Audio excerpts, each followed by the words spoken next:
Now that we've covered some topics on how to kind of be peaceful and be relaxed while you're presenting, I want to talk about the performance itself. The last P, the third P for today is going to be performance.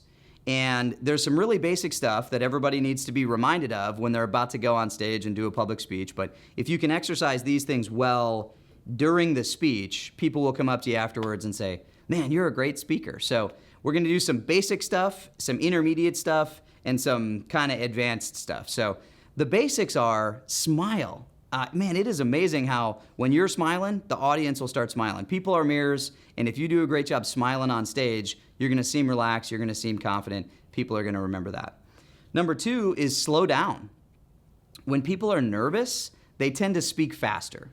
When your pace accelerates and your tone goes up an octave, then that's kind of a nonverbal cue that you're nervous.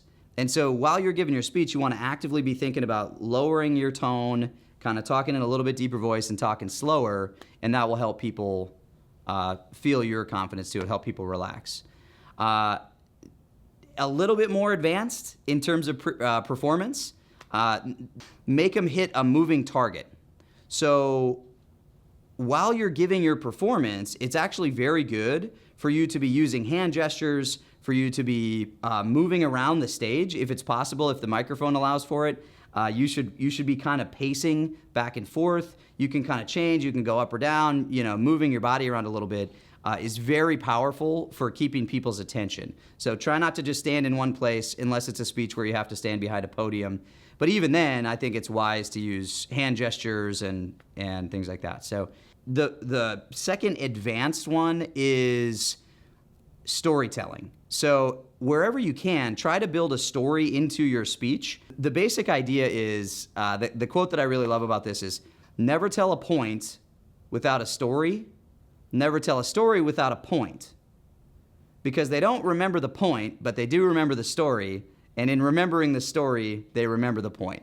And so if you can, a couple of times in your speech, think through some stories that you can tell, and that will help people retain it well. Humans are story-loving creatures, and when you start into a story, people are just going to stop tuning out and they're going to tune back in because we love that. So, and then the last phase, the super advanced or the legendary phase of the performance, a couple of really good pointers for you on this.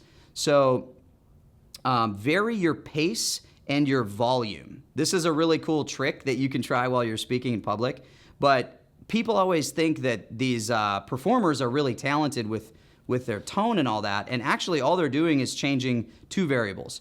There's the pace at which they're talking, and then there's the volume, which is how loud they're talking.